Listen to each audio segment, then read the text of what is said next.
सर्व रसिक मायबाप प्रेक्षकांचे हार्दिक स्वागत।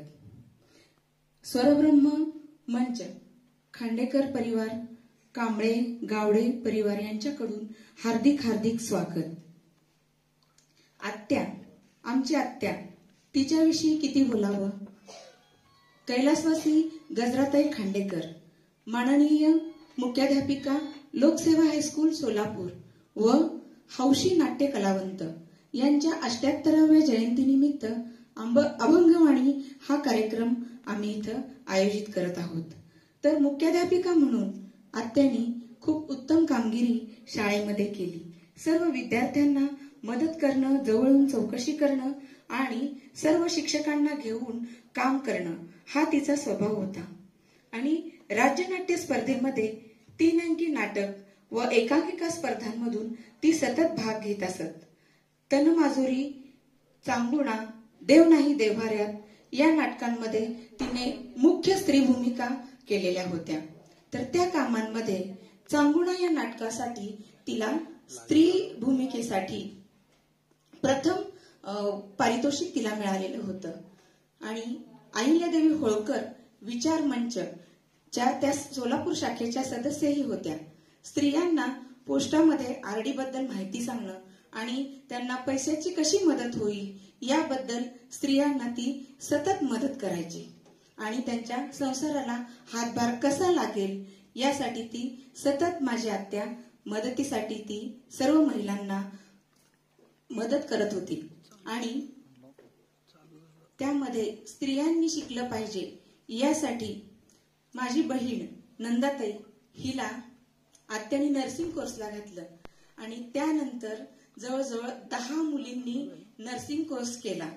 त्यामुळं त्यामध्ये 10 जणींपैकी 8 जणींना सरकारी नोकरी लागली।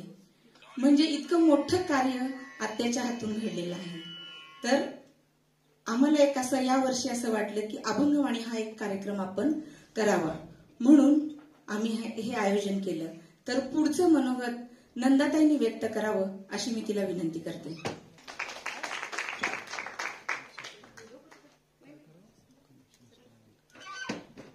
शाम आती है शाम जाती है, ये शाम आई है मेरी आत्या की याद लेकर। स्वागतम स्वागतम सुस्वागतम। आज आपण या ठिकाणी आमच्या आत्याच्या 78व्या जयंतीनिमित्त एकत्र जमलेलो आहोत। तर आज त्यांच्याबद्दल थोडक्यात मी मनोगत व्यक्त करते। गजराताई बापूराव खांडेकर यांची 78वी जयंती आहे। आजच्या कार्यक्रमाचे आणखी एक वैशिष्ट्यपूर्ण काम झालेले आहे, ते म्हणजे आज आपण काही सुगम संगीत आणि भक्तिगीते ऐकणार आहोत। तर आत्याबद्दल थोडक्यात माहिती। त्यांचा जन्म अत्यंत प्रतिकूल परिस्थितीमध्ये झाला होता। त्या लक्ष्मीबाई बापूराव या दाम्पत्याच्या 5वे कन्यारत्न होते। अत्यंत हुशार, शांत आणि स्त्रियांना नेतृत्व करण्याचा गुण त्यांच्यामध्ये होता। आणि विशेष म्हणजे त्या ज्या समाजाच्या संघटक आणि प्रमुख स्त्री म्हणजे अहिल्यादेवी होळकर, ते म्हणजे आमच्या समाजाच्याच होत्या, त्यामुळे त्या सुद्धा त्या समाजाच्याच आहेत याचा त्यांना खूप अभिमान होता। आणि त्यांनी MA BEd ही पदवी संपादन केलेली होती। त्या अशोक चौक येथील लोकसेवा हायस्कूल येथे शिक्षक म्हणून कार्यरत होत्या।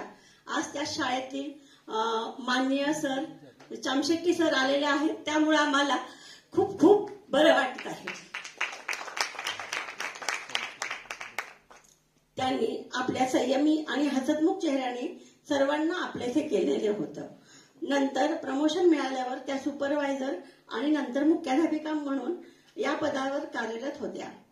त्यांनी या कालावधीमध्ये खूप विद्यार्थी घडविले, तसेच आम्हालाही त्यांचे चांगले संस्कार विचार देऊन घडविलेले आहेत। पण देवाला हे नाही बघवलं, त्यांनी कॅन्सर रूपी राक्षस पाठवला त्यांच्यासाठी। आणि आम्हाला न पसणारा धक्का, खूप मोठा धक्का गेला। आणि त्याचा धक्का एवढा मोठा होता की 6च महिन्यात माझे वडील आम्हाला सोडून गेले. माझी आई खूप एकटी पडली, कारण माझी बदली पुण्याला आणि बहीण मुंबईला. माझ्या आईने खूप कष्टात आणि खूप त्रासात माझ्या भावांना वाढवले. त्यामुळे आज खांडेकर फॅमिलीमध्ये गोकुळ फुलले आहे. ते म्हणजे माझा मोठा भाऊ किरण, याची मुलगी गायत्री सध्या BDS करीत आहे आणि मुलगा यश मेकॅनिकल इंजिनियरला आहे. छोटा श्याम, त्याचा एक मुलगा 12वी पास झालाय आणि एक 10वी पास झालेला आहे. हे सर्व माझ्या आत्याचे आशीर्वाद आणि आईचे कष्ट. I proud of my mother. Love you आई. आत्या एक म्हणायची, आईला सुंदर, दुसरा जन्म आल्यावर की मी ना आहे की नाही ते मला माहित नाही, पण जर असेल ना तुझ्याच पोटी मी जन्म घेईन बर का, आणि दुसऱ्यांना मदत कशी करायची ते तुझ्याकडून शिकवेन. आणि ती एक गुड लिस्नर होती. पहिल्यांदा दुसऱ्यांचं ते इतक्या चांगल्या पद्धतीने ऐकून घ्यायची आणि मग त्यांना पाहिजे तसा, त्यांना आवडेल अशा शब्दामध्ये त्यांचं हे करायचे, समाधान करत होती. आणि एक विद्यार्थ्यांना तिची एक नेहमीच सांगत असायची, छत म्हणते तुमचे ध्येय मोठे ठेवा, छत म्हणते तुमचे ध्येय मोठे ठेवा, फॅन म्हणतो शांत राहा, फॅन म्हणतो शांत राहा, घड्याळ म्हणतो प्रत्येक मिनिटांना महत्व द्या, आरसा म्हणतो स्वतःला सर्वोत्तम समजा, खिडकी म्हणते जगाकडे पहा, कॅलेंडर म्हणते अपडेट राहा, दरवाजा म्हणते स्वतःला ध्येयाकडे ढकला. जाता जाता एवढेच म्हणेन, मी त्या स्वतः चंदनाप्रमाणे राहिल्या आणि त्यांच्या सहवासात आम्ही असल्यामुळे आमच्या आयुष्याचं चंदन झालेलं आहे, ते सर्वांना माहीतच आहे. आणि त्यांना अजून 2 व्यक्तीबद्दल खूप प्राऊड फील करीत असे. त्या म्हणजे माझ्या सासूबाई आणि माझी आत्या आणि आई. या 3 जणी एकत्र असल्या ना तर म्हणायची, सुंदर आणि महेंद्र ह्या 2 व्यक्ती खूप कष्टाळू आहेत बरं का. व तिची एक इच्छा होती नातवंडांना घेऊन बागेत फिरायला जाण्याची. असो, पण आज माझ्या मिस्टरांना ते येता आलं नाही, जरा गडबडीत होते म्हणून, पण त्यांनी खूप कार्यक्रम मिस करतात ते. तसेच त्यांना व्याख्यान ऐकण्याची आणि नाटकामध्ये काम करण्याची खूप हौस होती. त्या हौशी कलावंत म्हणून ललित कला मंडळ या संस्थेमध्ये बऱ्याच नाटकांमधून काम केले. त्यापैकी चांगुणा, माझा कुणा म्हणू मी, देव नाही देवाऱ्यात, सौजन्याची ऐशी तशी, तुझे आहे तुझं पाशी, अशा बऱ्याच नाटकांना बक्षीसही मिळालं. तसेच हिंदी नाटक होतं एक होरी, त्यातही त्यांना बक्षीस मिळालेलं होतं. अशा या माऊलीला माझे शतशः प्रणाम. जाता जाता एकच म्हणे, ढग येतात पण पाऊस पडत नाही, आठवणी येतात पण तुझा चेहरा दिसत नाही, काय मी बोलू तुला पुढे, पुढे गाय मागे वासरू, सांग आत्या मी तुला कसे विसरू. जय जय राम कृष्ण हरी. थँक्यू.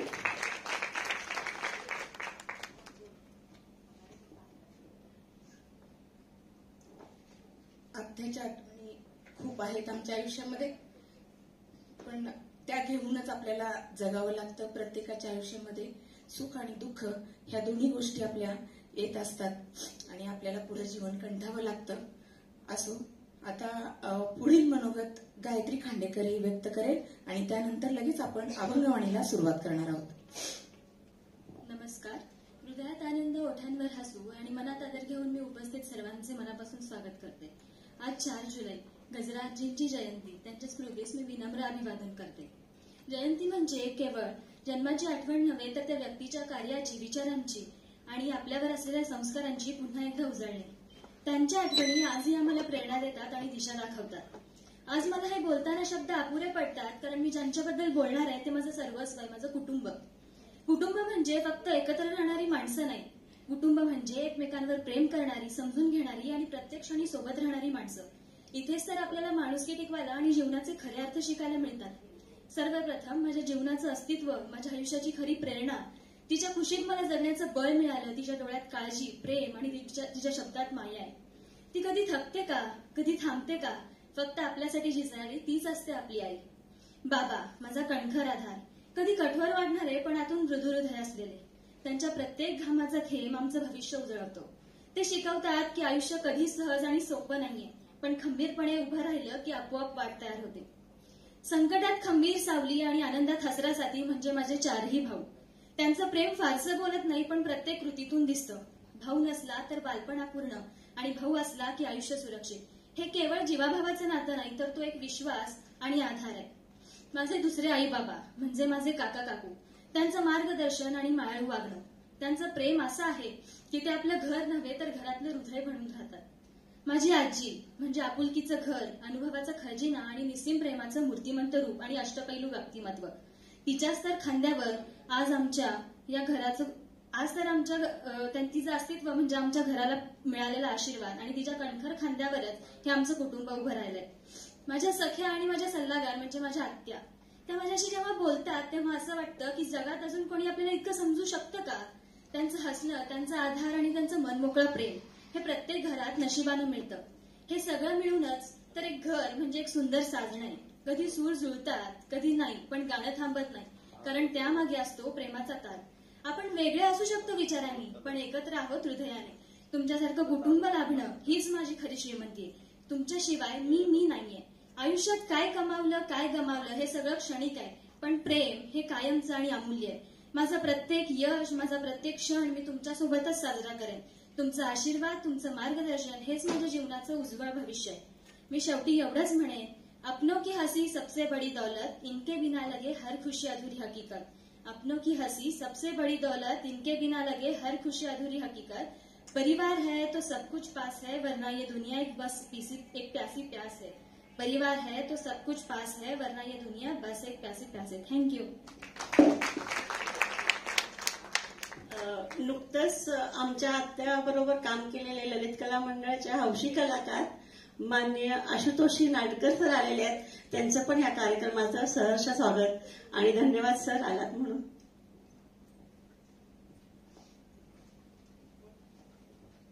एक 2च मिनिटं PNG मधून आलेले आहेत.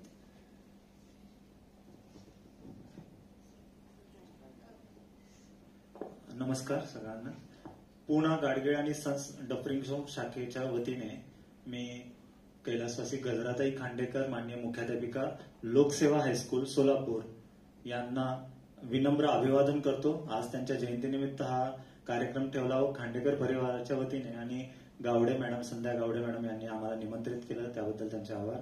आणि मी पुन्हा एकदा त्यांच्या स्मृतीस कोटी कोटी प्रणाम अर्पण करतो. Thank you sir. तर आता आपल्या मुख्य कार्यक्रमाला सुरुवात होणार आहे. मी फक्त 2च मिनिटात ओळख करून देते. इथं तबलावादक म्हणून आपल्याला सूर्यवंशी सर, ओंकार सूर्यवंशी सर लाभलेले आहेत. जोरात टाळ्या होऊन द्यायला. आणि गायक म्हणून 3 कलाकार आहेत. तर उज्ज्वल परळीकर हे पुण्याहून आलेले आहेत. ते शास्त्रीय संगीत, सुगम संगीत, कथ्थक नृत्य अशा सर्व कलांचा ते अभ्यास त्यांचा सतत चालू असतो. आणि पुढं राम मदने, शास्त्रीय गायक, शास्त्रीय संगीतामध्ये भरपूर त्यांनी म्हणजे विशारदच आहेत ते, आणि त्यांचा भरपूर हातखंडा मोठा आहे. आणि हार्मोनियम वाजवण्यामध्ये त्यांचं खूप मोठं सोलापूरकरांना योगदान त्यांनी दिलेलं आहे. आणि पुढं नम्रता गावडे पण शास्त्रीय संगीताचा अभ्यास चालू आहे तिचा. आणि पुढं सचिन गायकवाड हे आपल्याला पखावाज वाजवणार आहेत आपल्या कार्यक्रमामध्ये. अशी आपल्या सर्व कलाकारांची मी ओळख सांगितली. आणि आता पुढं मी माईक उज्ज्वल परळीकरकडे देत आहे. आणि सर्वांचं परत एकदा स्वागत, सुस्वागतम सुस्वागतम सुस्वागतम. आणि अभंगवाणीला थोड्याच वेळात सुरुवात होत आहे. मी उज्ज्वल परळीकर आपणा सर्वांचं अभंगवाणी या कार्यक्रमात खूप खूप स्वागत करतो. सर्व प्रेक्षकांना प्रथम एक नम्र विनंती आहे की आपले फोन्स कृपया सायलेंट करून ठेवावेत अथवा स्विच ऑफ करावेत. दुसरी विनंती अशी आहे की कोणाबरोबर जर लहान मूल असेल तर त्या लहान मुलांचा इतर प्रेक्षकांना त्रास होणार नाही याची खबरदारी आपण घ्यावी. आणि तिसरी महत्वाची विनंती आहे की कार्यक्रम सुरू असताना कोणीही सभागृह सोडून जाऊ नये, कारण या रंगमंचाचा, कलेचा, कलाकारांचा आणि प्रेक्षक म्हणून आपल्या स्वतःचा आपण मान ठेवावा ही नम्र विनंती आहे. धन्यवाद.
श्री शारदा विश्वमोहिनी नमिली मिया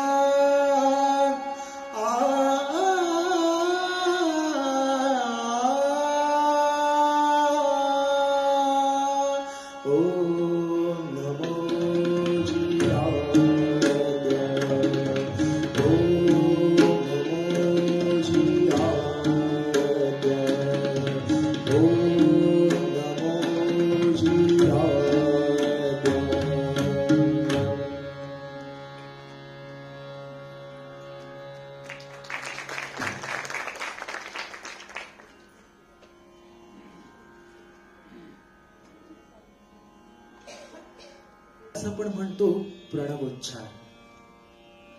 ओम फक्त एक शब्द आहे का? फक्त एक शब्द आहे का ओम?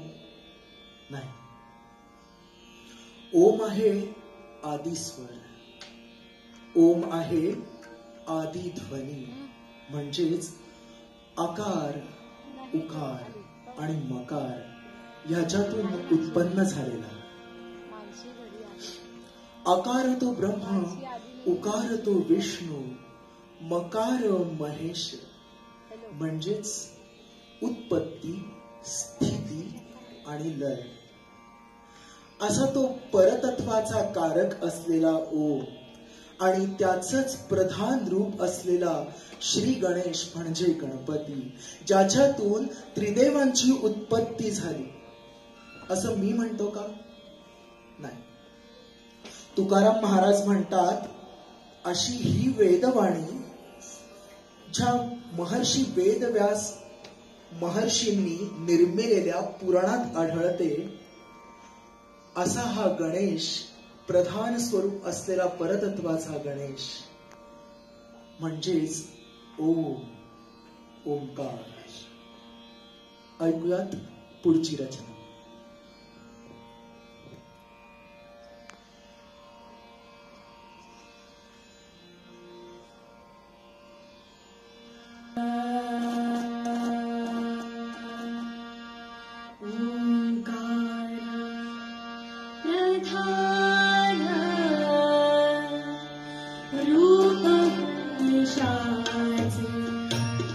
ओंकार प्रधान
रूप गणेशा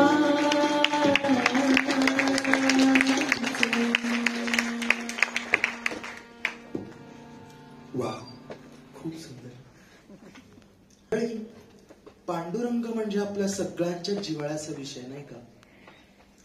आपल्या भक्तावर किती प्रेम असावं याचा उत्तम दाखला आणि उत्तम नमुना म्हणजे आपला पांडुरंग. त्याला पाहण्यासाठी काय करू, किती करू आणि काय काय कसं करू असं मोठमोठ्या संतांचं, योगीजनांचं पण होतं. असं ते निर्गुण आणि निराकार असलेलं तत्व. निर्गुण जरी असलं तरी निर्गुण असणं हा सुद्धा एक गुणच ना. आणि निराकार जरी असलं तरी निराकार असणं हा सुद्धा एक आकारच. असं हे निर्गुण आणि निराकार असलेलं तत्व, त्याच्या सगुणाची ओढ लागणारच. त्याशिवाय आपलं मन शांत बसत नाही. त्याचं रूप किती पाहावं आणि किती डोळ्यात साठवावं कमीच पडतं. जाऊयात पुढच्या रचनेकडे.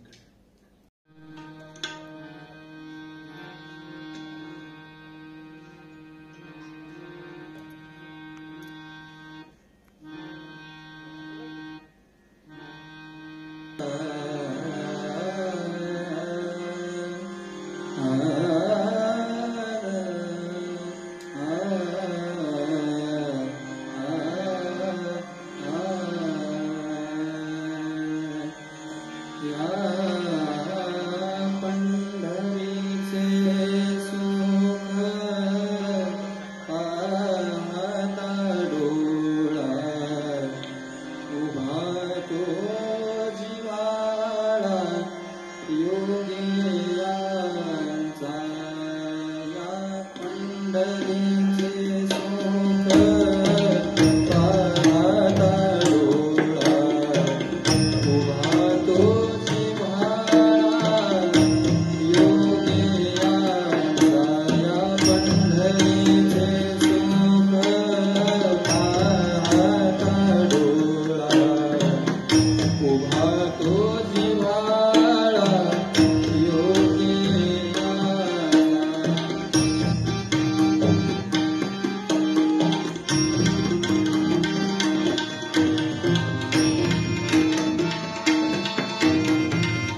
मराठीतलं ळ हे अक्षर गदिमांनी तर दाखवलंच, पण माऊलींनी ते आपलंसं केलं.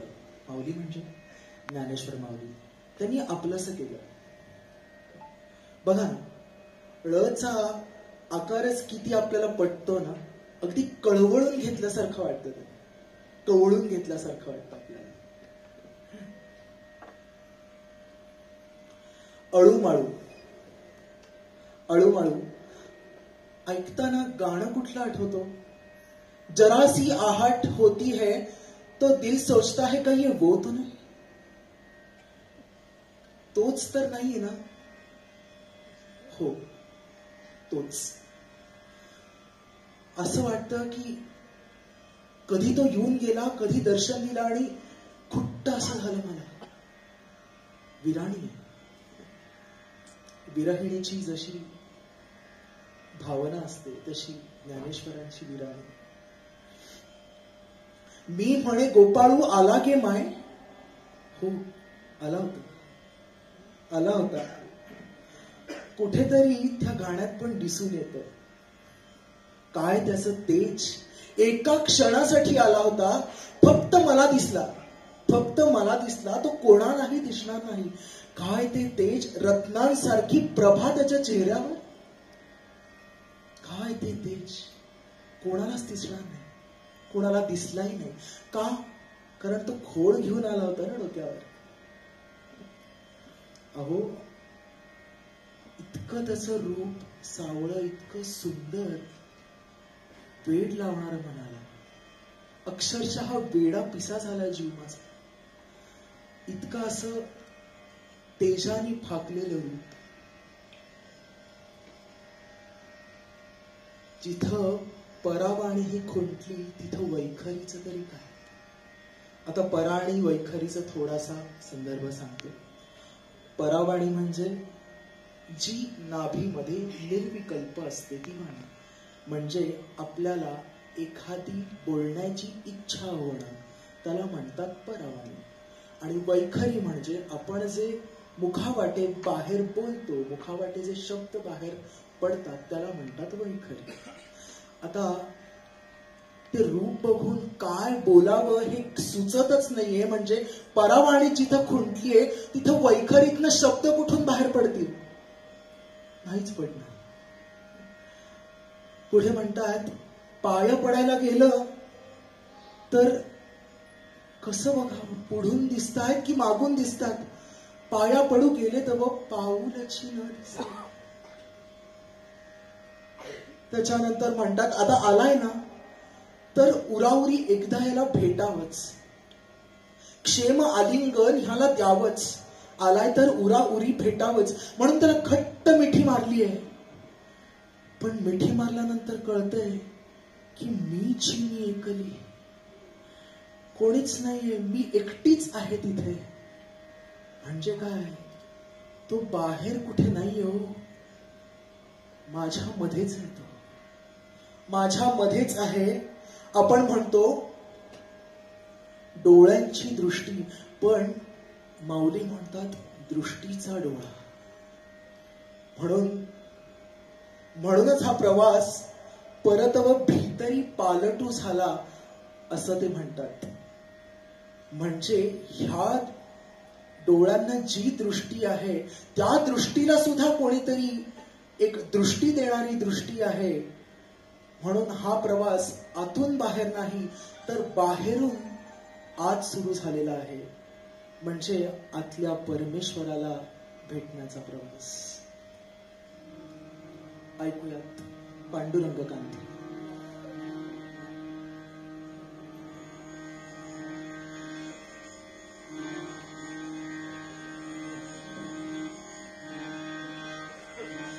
पांडुरंग कांती दिव्य तेज झळकती रत्नकिळ भाकती प्रभा. पांडुरंग कांती दिव्य तेज झळकती रत्नकिळ भाकती प्रभा. अगणित लावण्य तेज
व्याकुळता म्हणजे काय ही फक्त आणि फक्त संतांकडूनच शिकावी. संत नामदेव महाराज म्हणतात आम्ही आमच्या संसारात इतके गूढ रमलेलो आहोत की आम्हाला तुझं नाव घेण्याची जरा सुद्धा आठवण नाही रे. तुझ्या नामाच्या संकीर्तनाला बसलो तर ही निद्रा फार छळते. अरे साधू तुझं नाव सुद्धा घेत नाही, काय ही निद्रा म्हणायची. इतर विषय सुख विकार असे नाना विकार आम्हाला छळतात. काम क्रोध लोभ मोह मत्सर हे विकार छळतात रे. आता तूच सांग तुझं नाव इतकं गोड आहे, इतकं गोड आहे, अमृत सुद्धा त्याच्या पुढे फिकं पडेल. फक्त मला तुझं नाव घ्यावंसं वाटतंय, फक्त तुझा सहवासा वाटतोय, त्याचाच मला ध्यास आहे आणि तोच माझा श्वास आहे, असं मी नाही, नामदेव महाराज म्हणतात.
याच नामाचा उच्चार करत वनोवनी डोंगर दऱ्यांमध्ये हिंडायचे का?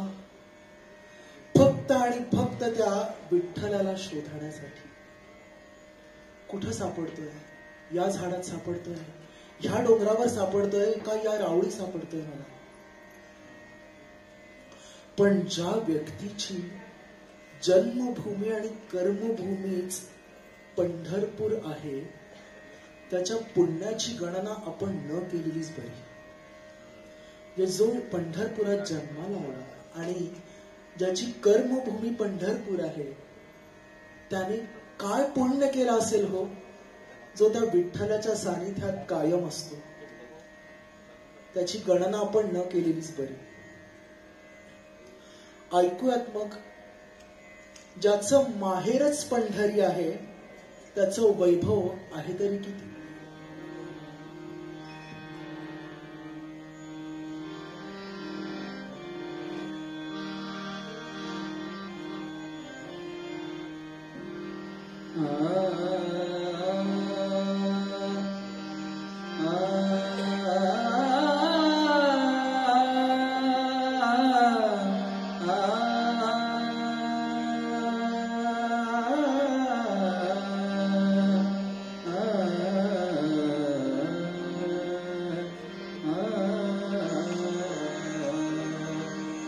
माझे माहेर पंढरी, माझे माहेर पंढरी, आहे भिवरे जाते रे, आहे भिवरे जाते रे, आहे भिवरे जाते रे, आहे भिवरे जाते रे.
माहेरची आठवण करी माहेरची आठवण करी माहेरची आठवण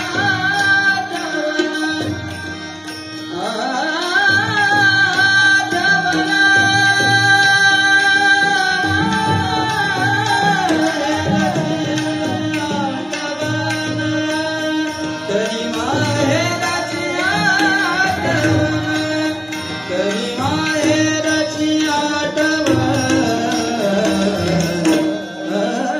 माझे माहेर पंढरी माझे माहेर पंढरी माझे माझे माहेर पंढरी माझे माहेर पंढरी आये देवरे जाते आये देवरे जाते आये देवरे जाते देवरे जाते देवरे जाते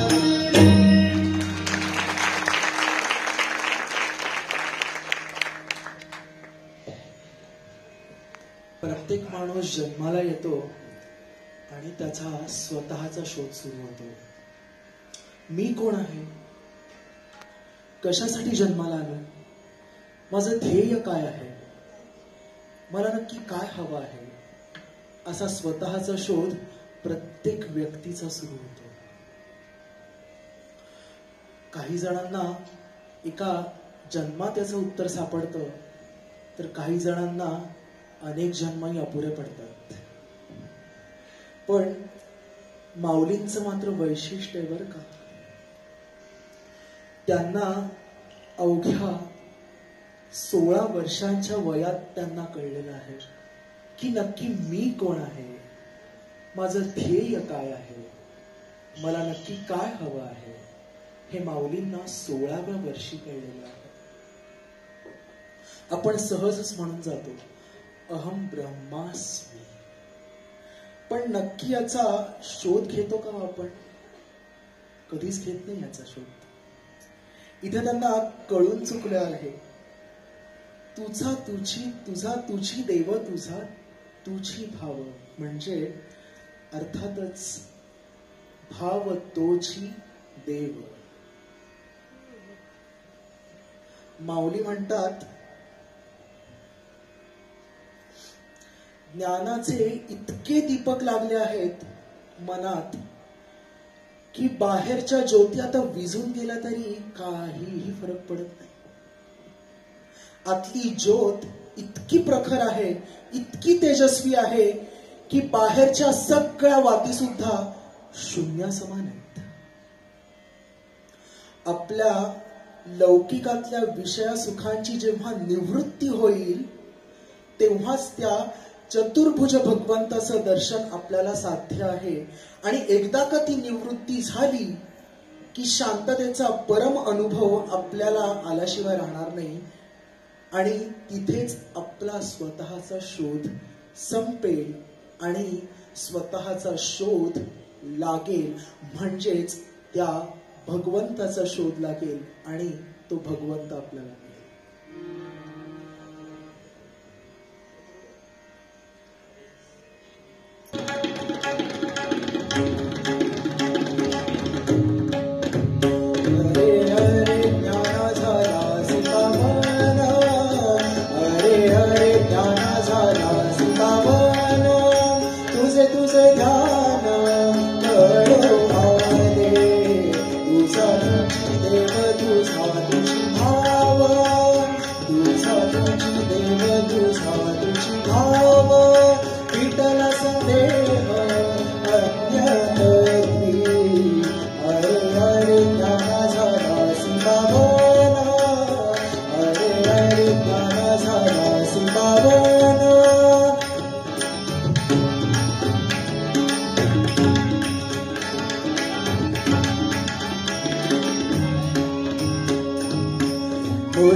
सेरा अरे अरे ज्ञाना झाला सुपावाना अरे अरे ज्ञाना झाला सुपावाना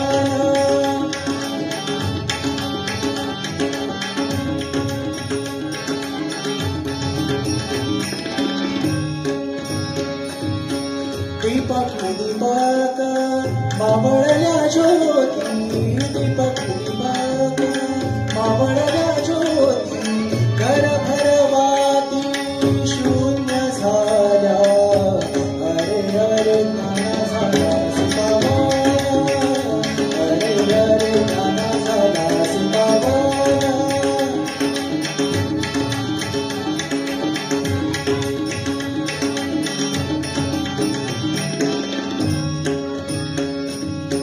वृत्तीची निवृत्ती आपणा सकट वृत्तीची निवृत्ती आपणा सकट अवघीची वैकुंठ चतुर्भुज अरे अरे ज्ञाना झाला सुपावाना अरे अरे ज्ञाना झाला सुपावाना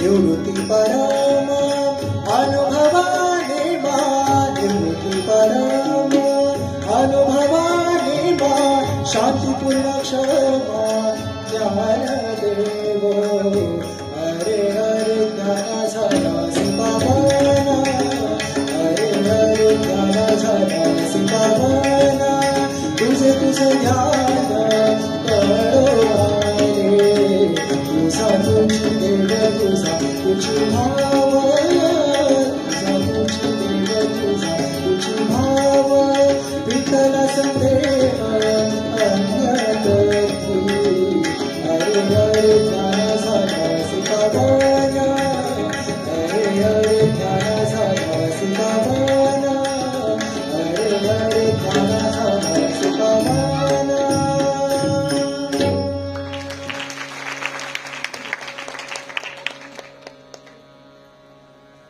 पिढीकडनं आजच्या पिढीने श्रीकृष्णाकडून काय शिकावं आजच्या पिढीने श्रीकृष्णाकडून काय शिकावं गुंतुनी गुंत्यात साऱ्या पाय माझा मोकळा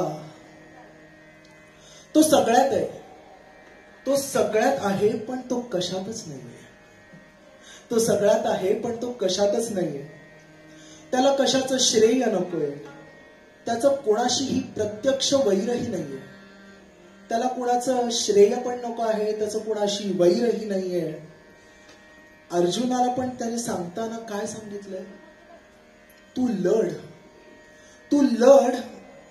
पण निर्वैर होऊन लढ कोणाशीही वैरभाव ठेवू नकोस निर्वैर होऊन लढ हे किती अवघड आहे बरं सांगा एकतर लढायचं ते लढायचं शिवाय आणि कोणाशी वैर न ठेवता लढायचं किती अवघड आहे हेच तर त्याने गीतेमध्ये अख्ख्या सांगितलेलं आहे त्यांनी सांगितलंय की हे जे युद्ध होत आहे ना ते तुझ्यासाठी नाही होत तू म्हणतोयस की किम नो राज्येनो गोविंद किम भोगारची विटेन बा मला काय करायचं हे राज्य कशाला हवेत ते भोग तर तू पहिल्यांदा हे लक्षात घे हे तुझ्यासाठी होतच नाहीये हे युद्ध तुझ्यासाठी होतच नाहीये यातून तू तुझा फायदा अजिबात बघू नकोस हे युद्ध होतंय ते धर्मयुद्ध आहे हे युद्ध होतंय ते अधर्माविरुद्ध युद्ध आहे आपण त्यांना प्रत्येक वेळा चान्स दिला प्रत्येक वेळा आपण समजवण्याचा प्रयत्न केला कौरवांना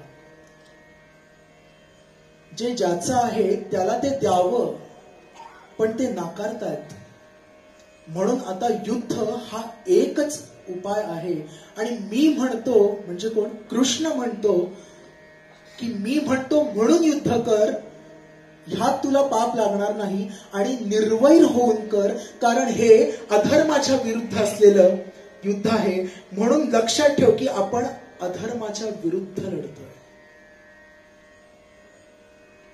श्रीकृष्णाने हा जो सल्ला आहे किती मोलाचा दिलाय आजच्या पिढीसाठी. लढा, निर्वैर होऊन लढा आणि अधर्माच्या विरुद्ध लढा. जाऊयात पुढच्या संरचनेकडे.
ऋणू झुणू रे भ्रमरा, सांडी तू अवगुणू रे भ्रमरा. माऊलींनी सांडी हा शब्द का वापरला असेल? सोडी वापरता आला असताना त्यांना सोडून दे, अवगुण तुझा सोडून दे, सांडी का वापरला असेल? ते माऊली आहेत म्हणून का? अर्थातच ते माऊली आहेतच, पण एक उदाहरण आहे छोटस. सोडी, आता आपण पहिल्यांदा सोडीचं उदाहरण बघूयात. आपल्याकडे एखादा छोटासा कुत्रा असतो, आपण त्याला बाहेर फिरायला घेऊन जातो आणि कुठंतरी त्याला सोडलं की तो इकडं तिकडं पळतो आणि परत आपण त्याला पकडतो. म्हणजे सोडलं तर परत पकडण्याची सोय आहे. आता सांडीचं बघूया. आपण चहा पितोय, चहा कप मधनं खाली सांडला तर तो परत चहा कप मध्ये भरण्याची सोय आहे का हो? नाही. म्हणजे काय की सोडलं तर परत पकडता येतो अवगुण, पण एकदा सांडला की परत तो मागे फिरत नाही. म्हणून त्यांनी सांडी हा शब्द फार विचार करून वापरला. आता माऊली अवगुणवर का म्हणाली असते? अवगुण दोष म्हणता आलं असतं, दोषही म्हणता आलं असतं. पण आपली मराठी आणि संस्कृत भाषा अशी आहे की आपल्या मराठी आणि संस्कृत भाषेत प्रत्येक शब्दाला एक छटा आहे आणि त्या छटा ओळखून बोलावं असाच प्रत्येकाने बोध केलेला आहे. तर ती छटा ओळखून बोलणं म्हणजेच शहाणपण. माऊली म्हणतात त्या भुंग्याला डायरेक्ट दोषी ठरवू नकात. तो जो काही भ्रमर आहे त्याला दोषी ठरवू नकात. अवगुण, अव म्हणजे काय? अव म्हणजे खाली येणे. अव म्हणजे खाली येणे. अवतार, अवनीती, अवतार खाली येतात ना. अव म्हणजे खाली येणे. तो गुण आहेच, पण तो गुण कुठेतरी त्या भुंग्याला खाली आणतोय. खाली आणतोय म्हणजे काय? त्याचं कुठेतरी अधःपतन करतोय. संस्कृतामध्ये एक सुभाषित आहे, आत्मनो मुख दोषेण बध्यन्ते शुक सारिकः बकास्तत्र न बध्यन्ते मौनम सर्वार्थ साधनम. याचा अर्थ काय बरं?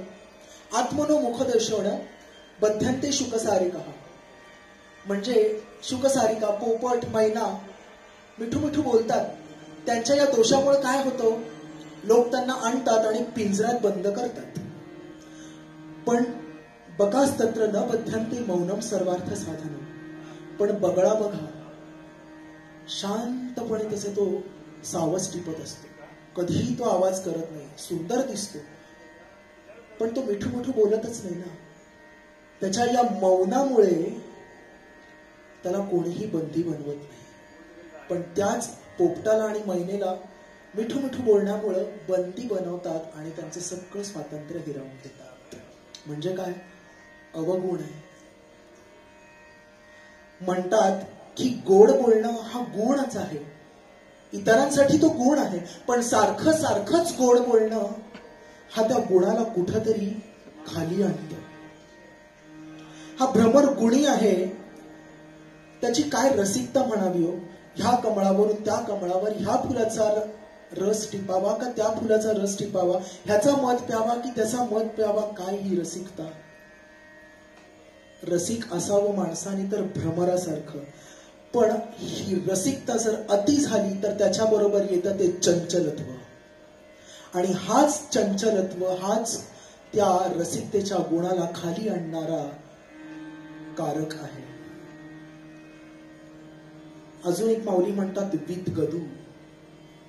विद गदू अनेक मंडळींनी त्यावर भाष्य केलं.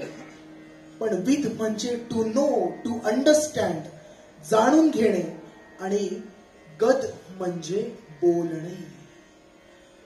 त्या भ्रमराला सांगितलंय की नुसतं बडबड बडबड बडबड बडबड फडफड फडफड फडफड फडफड करू नकोस, आधी जाणून घे कुठलं कमळ तुझ्यासाठी योग्य आहे.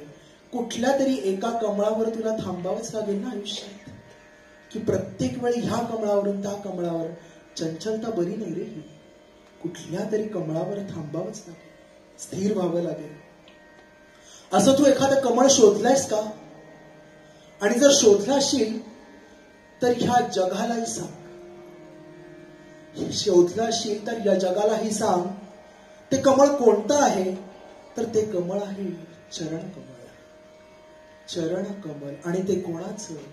तर पांडुरंगाचं. त्या कमळाजवळ गेल्यानंतर चंचलता काय, अवगुण काय, दोष काय, सगळेच मिटून जातात. ऋण झुण रे भ्रमरा, सांडित व्हावे रे भ्रमरा.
सुमन सुगंधु रे भ्रमरा परिमलु विद्गलु रे भ्रमरा परिमलु विद्गलु रे भ्रमरा भ्रमरा रुमझुम रे भ्रमरा साडी तू अवगुण रे भ्रमरा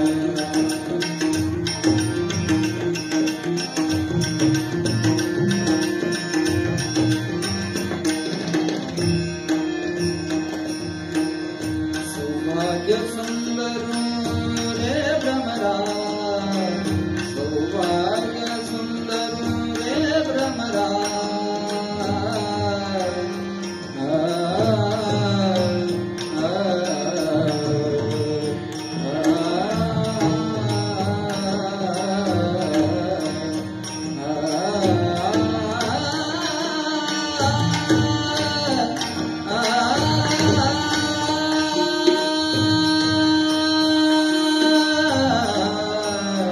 सौभाग्य सुंदर रे भ्रमरा बाप कुमार देवी वरुण भ्रमरा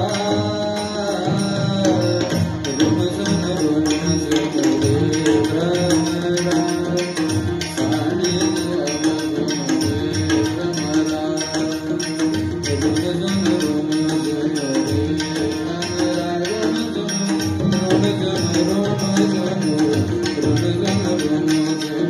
रे भ्रमरा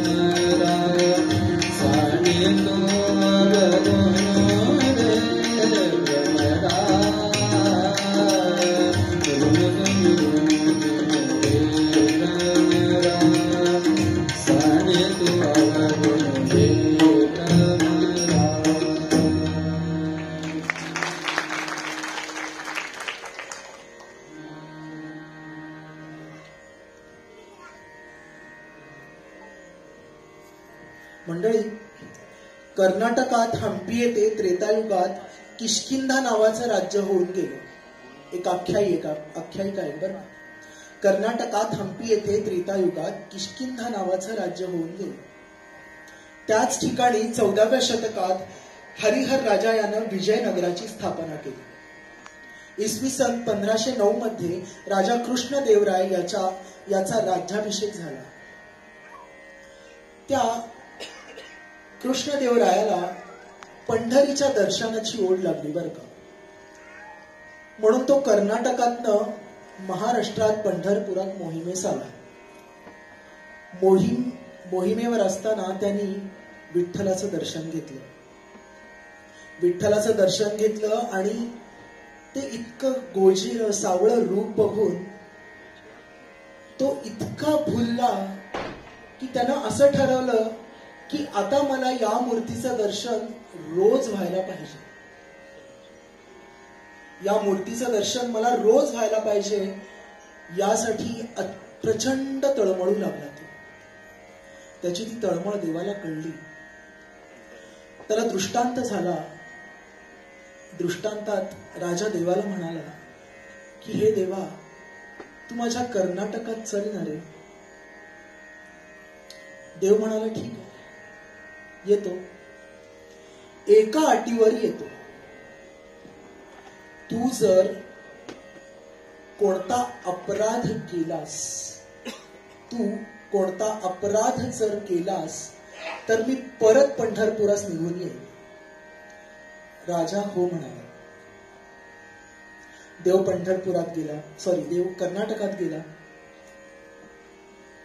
रातोरात पंडितांनी विठ्ठलाची मूर्ती कर्नाटकात नेऊन स्थापना केली. आषाढी एकादशी आली. लोक जमले पंढरपुरात.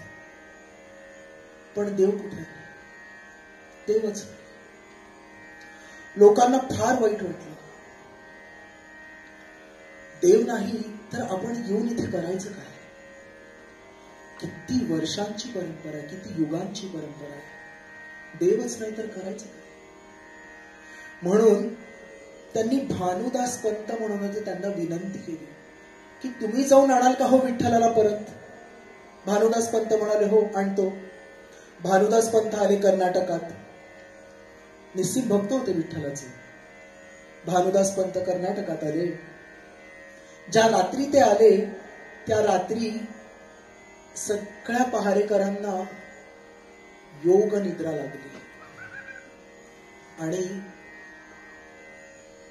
जो विठ्ठल सगळ्यांसाठी दर्शनासाठी उभा असेल तो त्या कर्नाटकात जाऊन रत्नजडित अलंकारात मंडित होऊन मात्र त्याला बंदिस्त केलं गेलं होतं.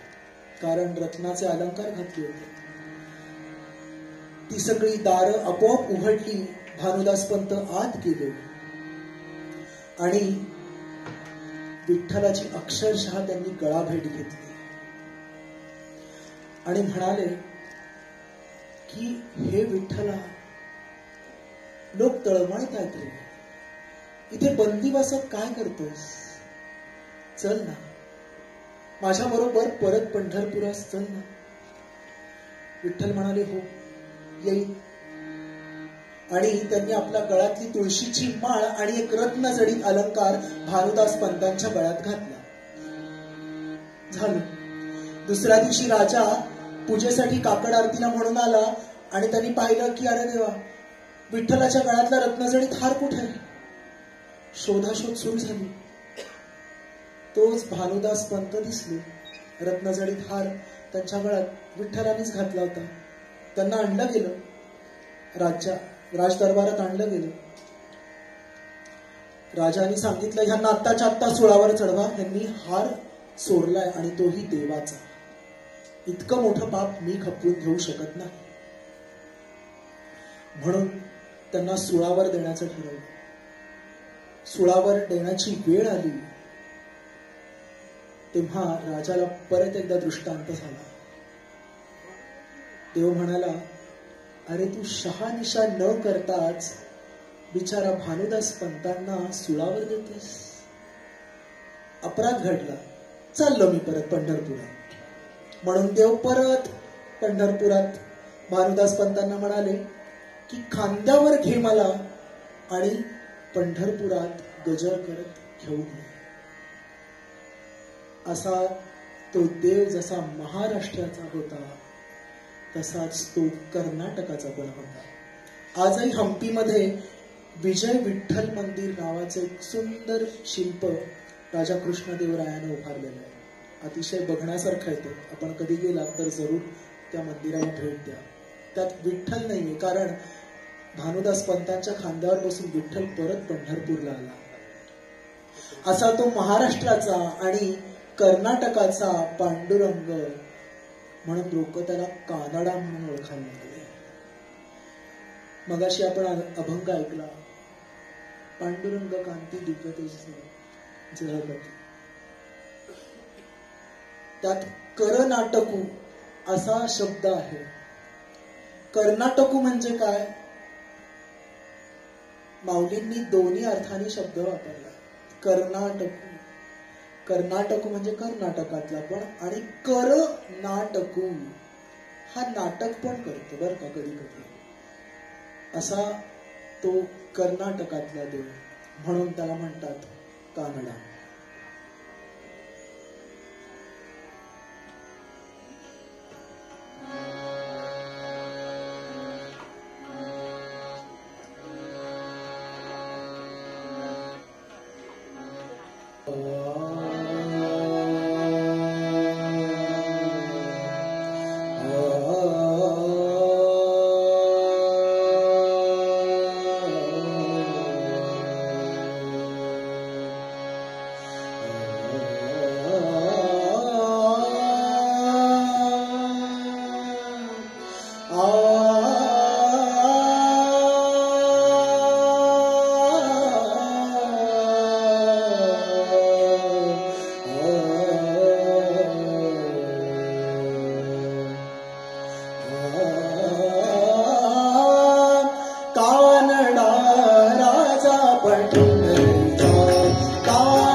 कानडा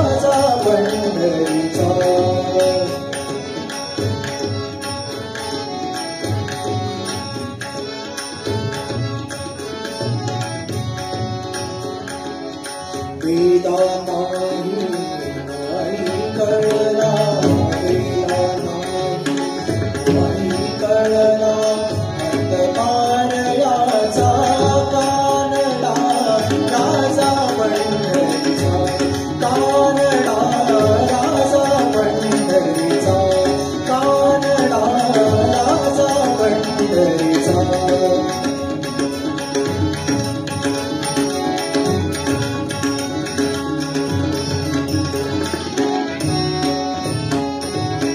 निराकार तो निर्गुण ईश्वर असा प्रकटला असा विठ्ठलवर निराकार तो निर्गुण ईश्वर असा प्रकटला असा विठ्ठलवर उभय ठेविले हात कटीवर उभय ठेविले हात कटीवर पुतळा चैतन्याचा कानडा राजा पंढरीचा कानडा राजा पंढरीचा कानडा राजा पंढरीचा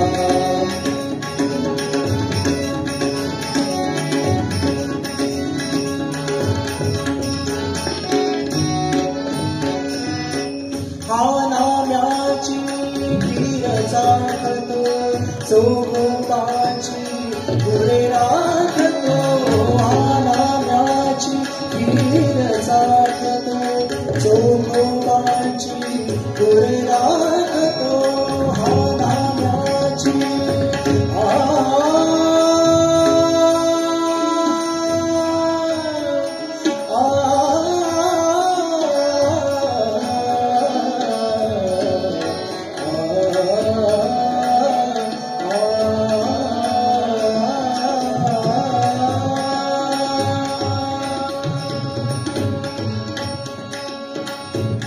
नाम्याची वीर साधतो चोखोबाची पुरे राखतो हा नाम्याची वीर साधतो चोखोबाची पुरे राखतो पुरंदराचा हा परमात्मा पुरंदराचा हा परमात्मा मारी दामाजीचा कानडा राजा पंढरीचा कानडा राजा पंढरीचा कानडा राजा पंढरीचा वेदा नाही नाही कळला वेदा नाही नाही कळला अंतकारयाचा कानडा राजा पंढरीचा कानडा राजा पंढरीचा कानडा राजा पंढरीचा विठ्ठल विठ्ठल विठ्ठल विठ्ठल विठ्ठल विठ्ठल विठ्ठल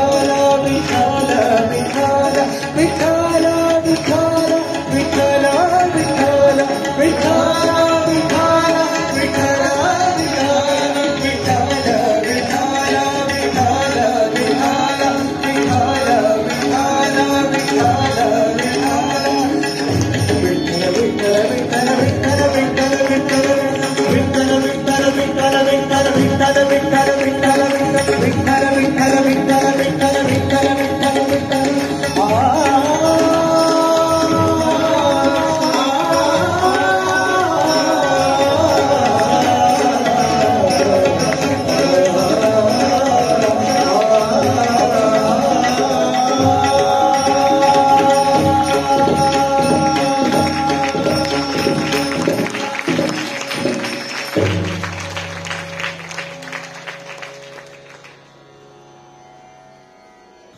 बाबा म्हणतात, काय बरं म्हणत असतील रामदेव बाबा, योग करा.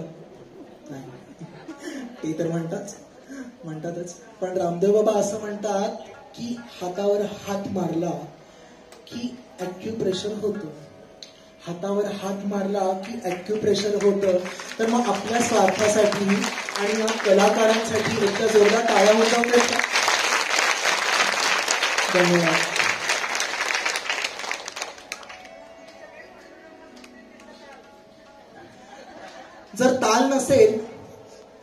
जर ताल नसेल तर जीवन होतं बेताल. ताल नसेल तर जीवन होतं बेताल. तर अशी आज आपल्याला तालाची साथ संगत करण्यासाठी लाभलेले आहेत तबल्यावर ओंकार सूर्यवंशी. त्यांचे एका जोरदार टाळ्यांपासून आपण कौतुक करूया.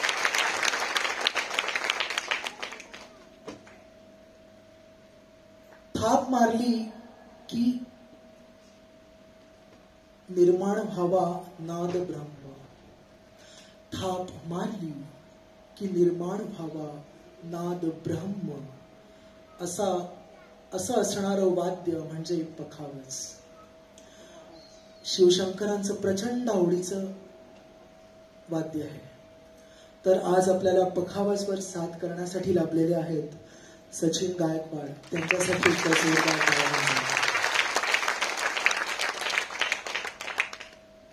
वादिनी. वादिनी म्हणजे वादिनी. वादिनी हा स्त्रीलिंगी शब्द आहे, बरोबर आहे, स्त्रीलिंगीच असतो. वादिनी म्हणजे वाजणे. जनरली असं म्हणतात स्त्रियांनाच फार बोलण्याची सवय असते. वादिनी म्हणून कदाचित हा स्त्रीलिंगी शब्द असावा, वादिनी. तर आणि ही जी आपल्या समोर दिसते आहे ती आहे संवादिनी. संवादिनी म्हणजे काय? जिला कुठे किती आणि काय बोलावं हे कळतं तिला म्हणतात संवादिनी. तर अशा या संवादिनीवर ज्यांची कुशल बोटं फिरतात आणि आपल्याला जे आज संवादिनीची साथ करण्यासाठी आलेले आहेत आणि जे स्वतः एक उत्तम गायकही आहेत असे राम मदनी यांच्यासाठी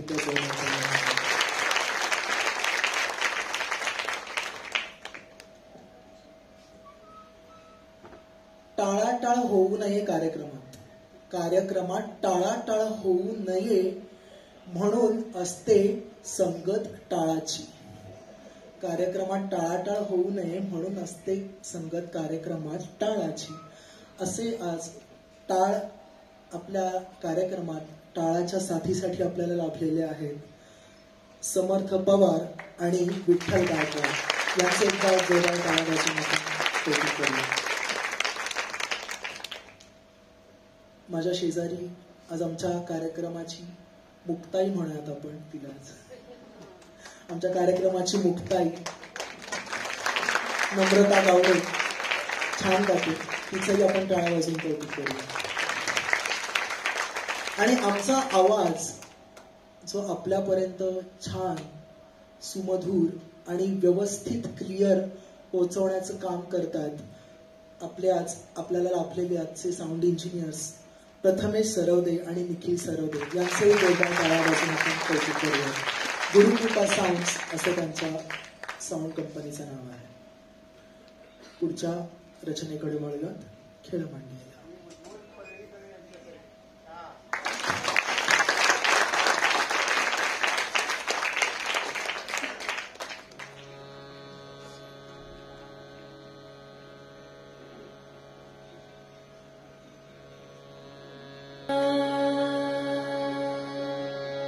खेळ मांडीला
आत्याचा संस्कार आई करणार आहे.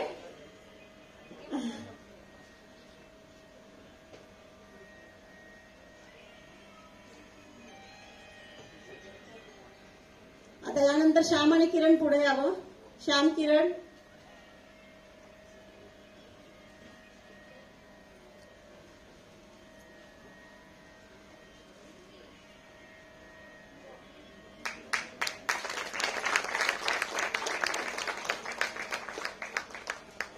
यानंतर आत्याबरोबर काम केलेले आणि त्यांचे खूप म्हणजे जवळचे सहकारी चामशेट्टी सरांनी पुढे यावं सत्कार स्वीकारण्यासाठी अशी मी त्यांना विनंती करते. आणि गौरी,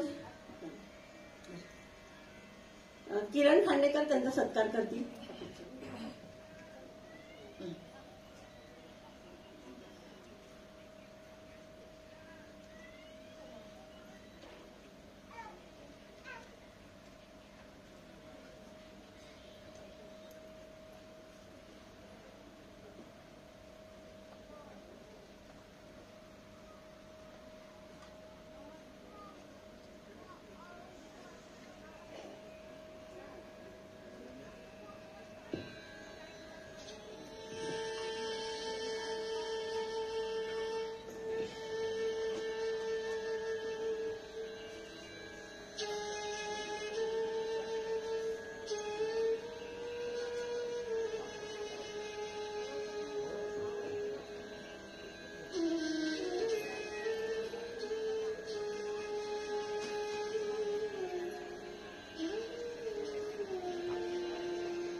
माय मरो मावशी जगो असं म्हणतात.